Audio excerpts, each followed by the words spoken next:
नमस्कार। दुनिया भर की निगाहें हमास और इजराइल की लड़ाई पर लगी थी। युद्ध विराम की घोषणा हुई। युद्ध विराम को लागू होने में 3 दिन लगे, लेकिन अब 3 दिन के बाद ये अच्छी खबर आ गई है कि युद्ध विराम ऑलमोस्ट फाइनलाइज हो गया है।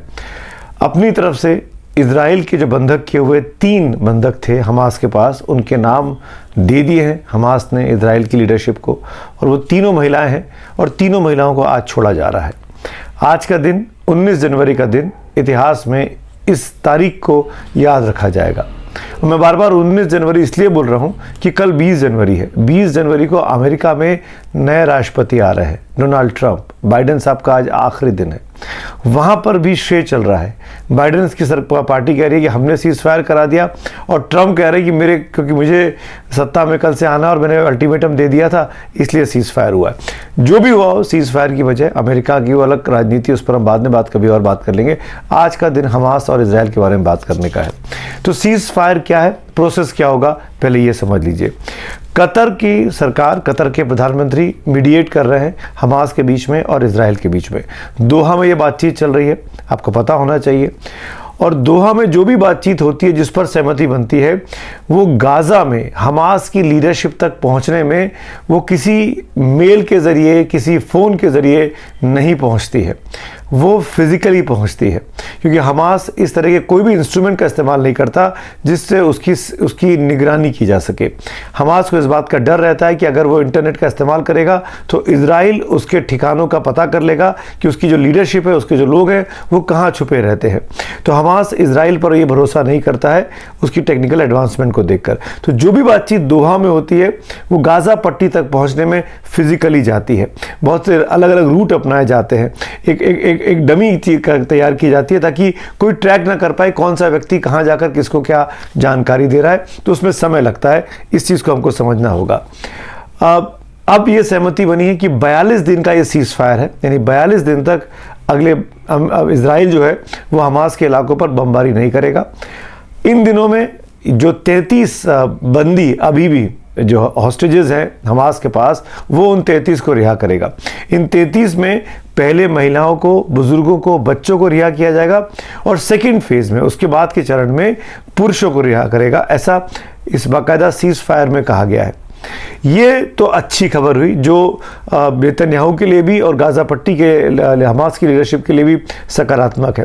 पर इस खबर ने नेतन्याहू पर, अपनी सरकार में, अपने देश में एक अजीब मुसीबत खड़ा कर दी है। वहाँ पर वो कोलिशन सरकार चला रहे हैं, और कोलिशन सरकार चलाने की वजह से जो दक्षिणपंथी पार्टियां हैं, जो एक्सट्रीम राइट विंग पार्टियां हैं, जो हमास की पार्टी को, लिक्विड पार्टी को सपोर्ट कर रही हैं, उन्होंने उनकी सरकार से अपने मंत्रियों को वापस बुला लिया है। 3 मंत्रियों ने इस्तीफा दिया है, इटमार बेन गुवीर, अमिचाई एलियाहू और यित्ज़हाक वासरलाफ।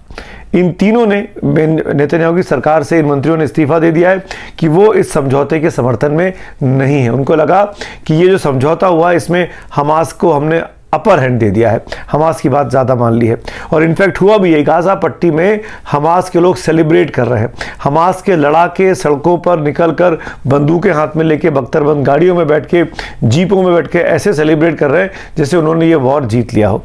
तो सवाल ये खड़ा होता है कि 16 महीने बाद, 7 अक्टूबर 2023 को जो हमला हुआ, आज 19 जनवरी 2025 को जब युद्ध विराम हो रहा है, तो इजराइल ने पाया क्या?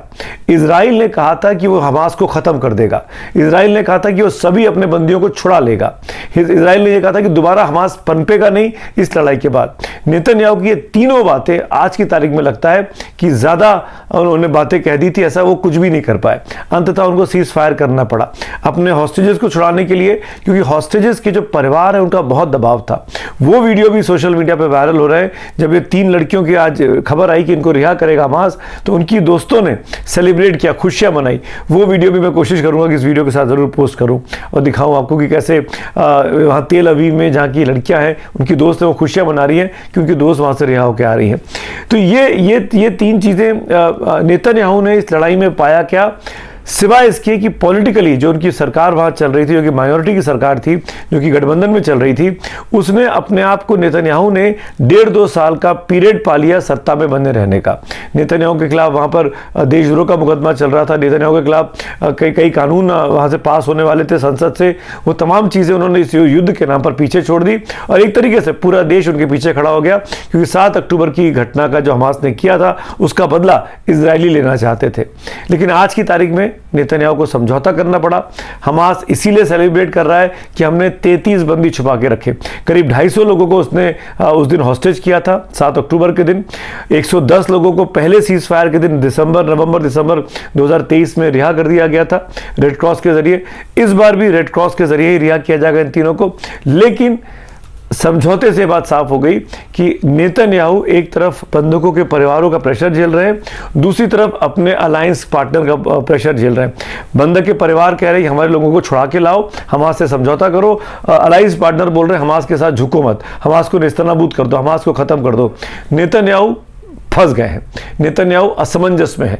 और ऊपर से ट्रंप ने कह दिया कि मेरी सरकार आएगी तो मैं और ज़्यादा स्ट्रिक्ट हो जाऊंगा, मैं हथियारों की सप्लाई बंद कर दूंगा। दुनिया जानती है कि इजराइल जो है अमेरिकी हथियारों की मदद से लड़ाई लड़ रहा था हमास के खिलाफ, हिजबुल्लाह के खिलाफ और हूती के खिलाफ।